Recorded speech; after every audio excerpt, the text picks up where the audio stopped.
Hello my friends and welcome back. I'm Chisgule Gaming, and in today's video, sponsored by the makers of Rise of Kingdoms, I want to talk about the auxiliary skill system in the Orleans KvK and share with you the combinations I used to pull down almost 6 billion kill points in this absolutely insane KvK. I blasted through 82 billion resources, which is kind of gross. And also, if we get a look at my kill board results over here real quick, you can see that I did pretty good, all right? 76th overall. This is the 377 versus 960 KvK. That's a lot of kill points, more than I think most people will ever pull down in a single KvK, and this was just the highest kill point earning KvK of all time.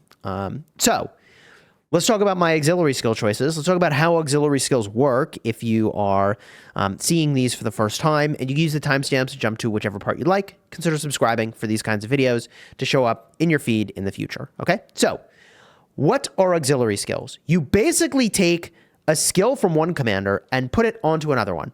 When you do that, the commander whose skill you applied is no longer usable. So you can see here, we'll talk about this combo later on, but I've got a Arthur primary, and when I put Alexander the Great's second skill onto Arthur, I no longer can use Alexander the Great in the open field.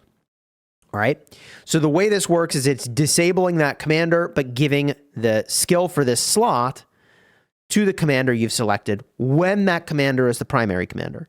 You don't need to worry about secondary commanders in any of this, okay? No auxiliary skills on secondary commanders. Oh my God, can you imagine how insane that would be? So later in the KvK, you will unlock a third auxiliary skill slot over here and a fourth auxiliary skill slot over here. I believe you start the KvK with just the second skill slot available, and when these unlock is based on the Chronicles. You can see that if I scroll way back, the third skill slot unlocks over here, and this is sort of what it looks like, so you know what you're looking for.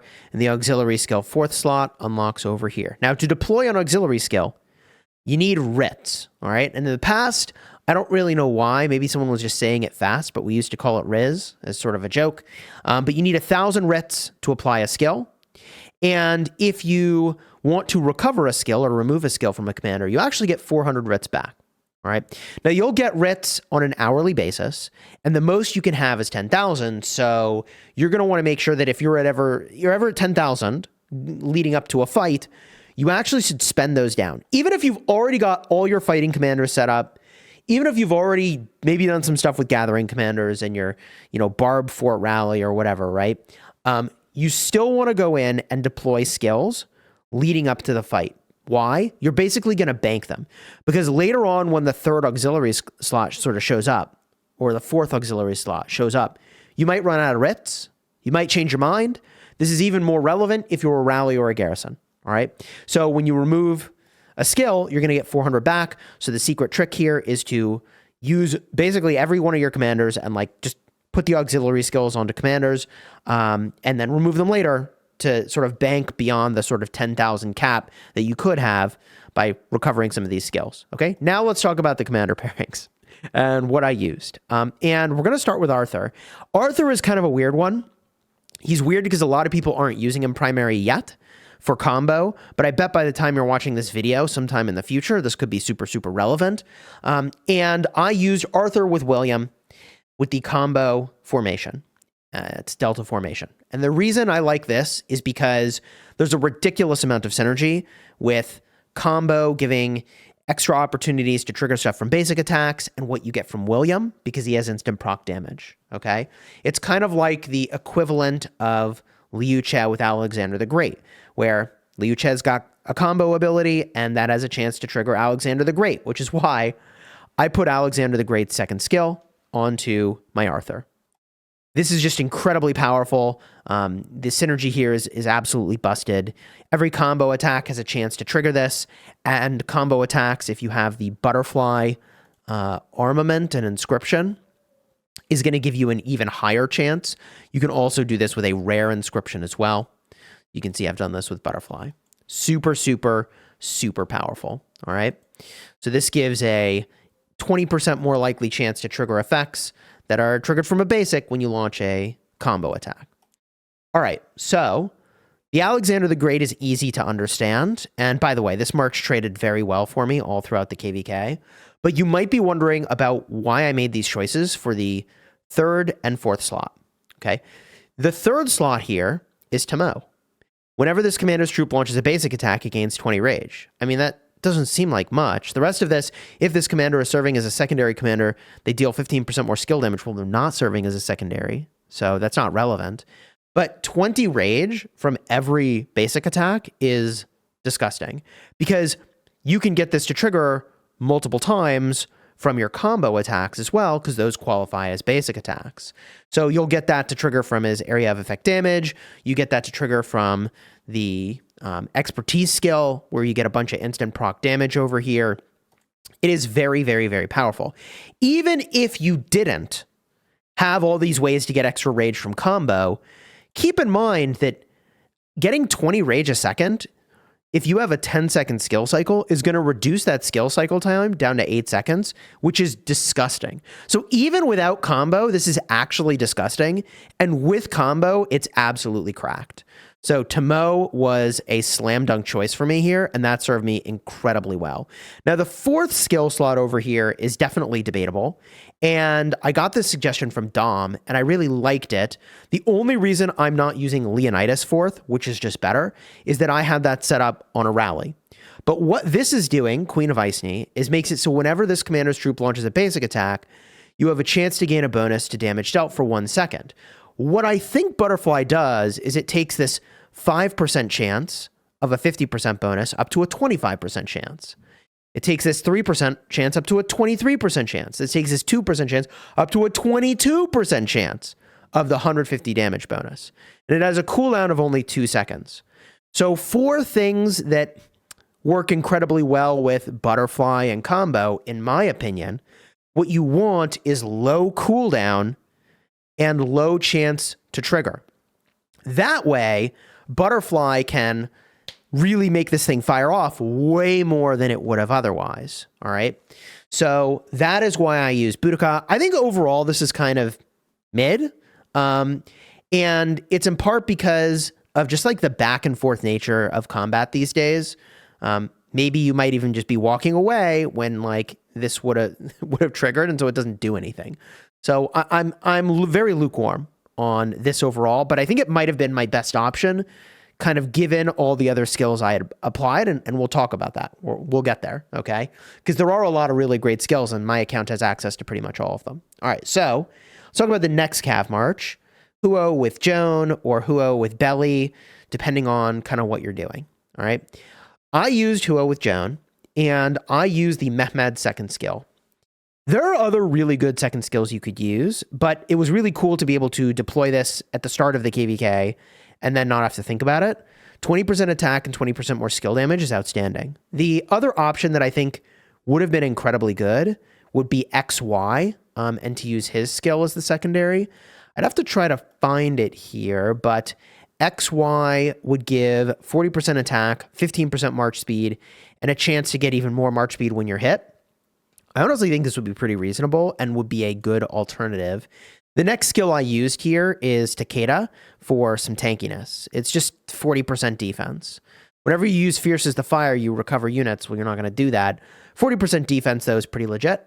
I'll take it. Cavs very much need that. And defense is generally better than health for Cavs, which is kind of nutty. So, yeah, 40% is pretty good. Then we've got the Nevsky fourth skill. Yes, I benched my Nevsky all KvK long. I have 0 complaints about that. If this commander's troop contains only cavalry, they deal 25% more skill damage. Whenever their troop uses an active skill, it gains an extra 35% bonus to skill damage for 4 seconds. This obviously is like really cool with Joan doing extra active skills. Nevsky, fourth is very good. Huo Joan, this combination, I think served me really well. Now we can shift gears and talk about archers, all right? Zhuge Liang with Hermann Prime. And I got to give credit where credit is due. It was actually Regal who pointed out to me, hey, Chisgule, use Tommy fourth. And the reason you want to use the Tommy fourth skill is that it is going to make you apply poison. And Hermann Prime, once you, on this army, have deployed enough poison stacks, use your active skills all over again. This was absolutely busted. It was so busted. Tommy Fourth was just completely cracked on the Hermann Prime. Even if you had this skill at a lower level, I still think I would use it. Like, this combo was nuts. For the second skill, I used Empire Builder. That's the most second. 15% attack, 10% march speed, and 15% more damage out of territory. I used the Ramses third, making it so you take 30% less skill damage, and whenever you're hit with a basic, 10% chance to gain 40% attack and march speed for 3 seconds. Pretty solid. So going for some tankiness here. I would say that my worst march overall was the Shajar paired with Ashurbanipal. I am not upset about using Shajar. I don't know. Maybe if you do like a double AoE combo, you could get it done here and do more damage. I just felt like Shajar wasn't doing enough for me. But maybe that's in part because she's healing other marches, and so you're not going to notice it. I don't know. These were my least exciting reports, I think, in the KvK. Not that they were always bad, but they were not as exciting. I used Gilgamesh on the second, and that gives me 30% health and 20% more damage to troops that are low. I feel like the damage to troops that are low is incredibly powerful. It depends a lot on the KvK that you're in, but in the one that I was in, verse 960, everybody's pretty much running it down to full sad face all the time. And so that just means you're getting a ridiculous amount of value from this. The health is great. The damage is good. You could consider Edward of Woodstock for 30% health, 30% march speed. My problem here was not march speed on this army. It just didn't do enough damage. So I did add some march speed, though. I used the El Cid third skill, 20% defense, 15% march speed. I was pretty happy with that. And then I used the E-Song, 50% more damage dealt. Just big, big boost to skill damage. And Shajar Ashurbanipal does pretty well with that.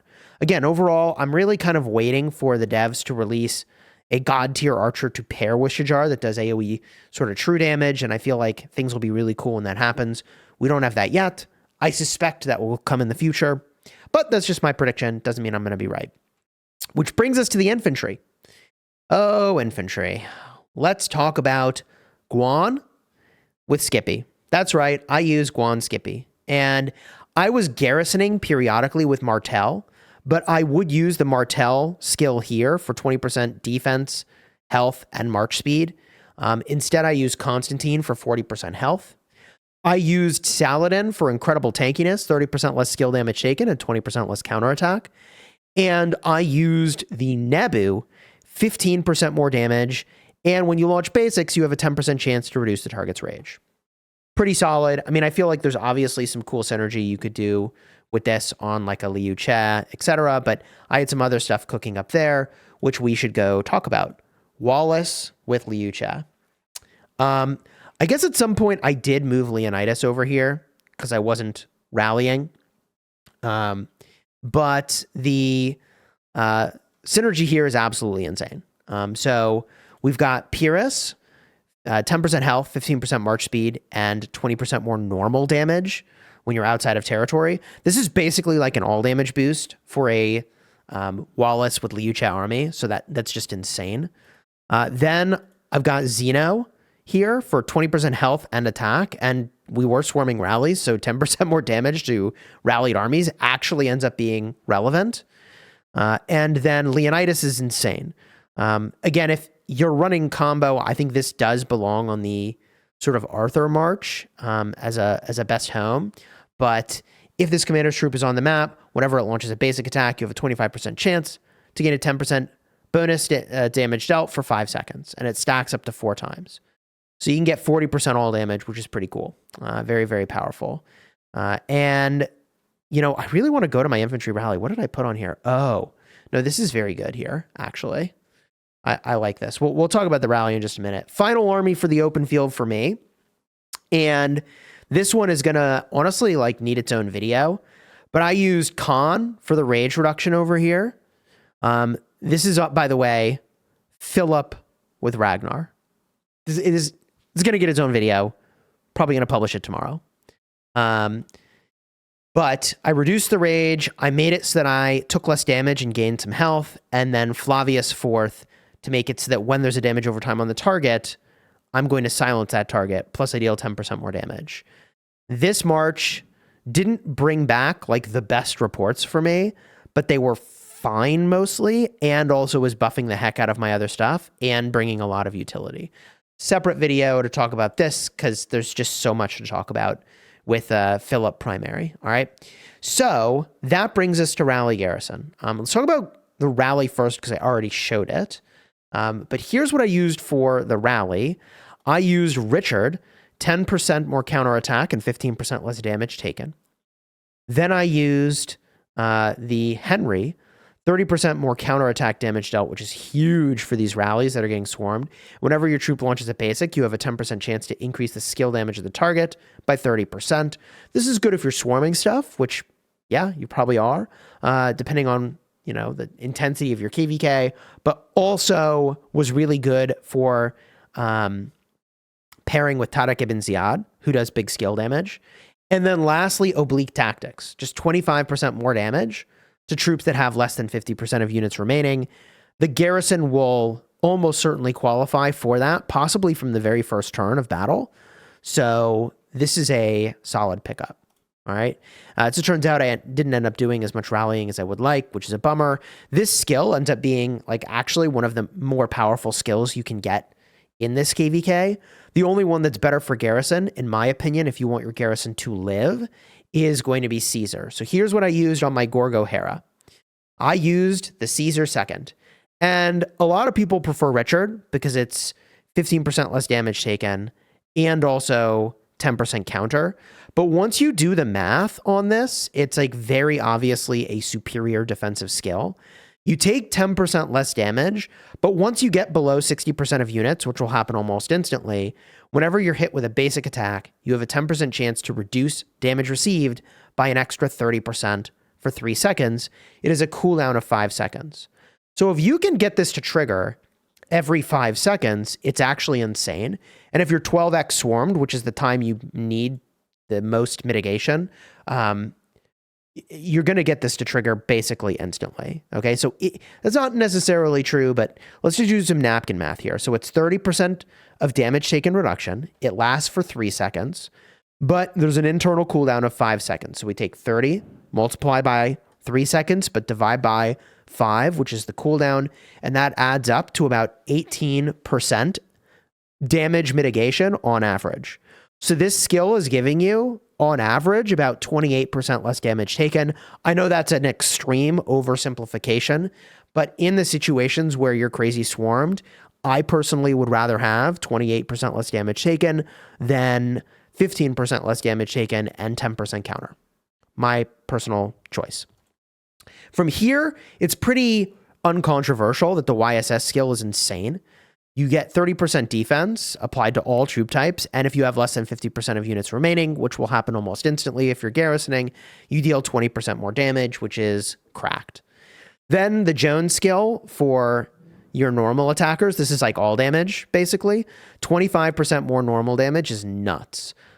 It's like Charles's fourth skill, but also is boosting your basic attack damage, which is amazing. So it's 25% basic attack and 25% counter attack, also known as 25% normal attack damage. Okay, and there you have it. Absolutely cracked as a combo. And I was really surprised. I don't know why it is that garrisons felt way more stable than they used to in this KvK format. But garrisoning was far more viable than I expected, even though you never really want to have to garrison. You're going to lose if you are having to fill stuff for the most part. All right. So that's what I used in this KvK, pulling down the most skill points I have ever earned in a single KvK. I mean, I gave this KvK literally like my actual best performance. And now is the moment where I notice my green screen is off. Gosh darn it. I gotta go mess with my camera, man. In fact, I was messing with my camera, which is why it's like off from center, just like that. Problem solved. Just pretend that wasn't there the whole video. You can leave a comment if you noticed it the whole time. All right. GG. Oh, man. Happens to the best of us. Happens to the best of us. This is like YouTuber problems going on right here. Anyways, if you enjoyed the vid, throw a like on here, subscribe.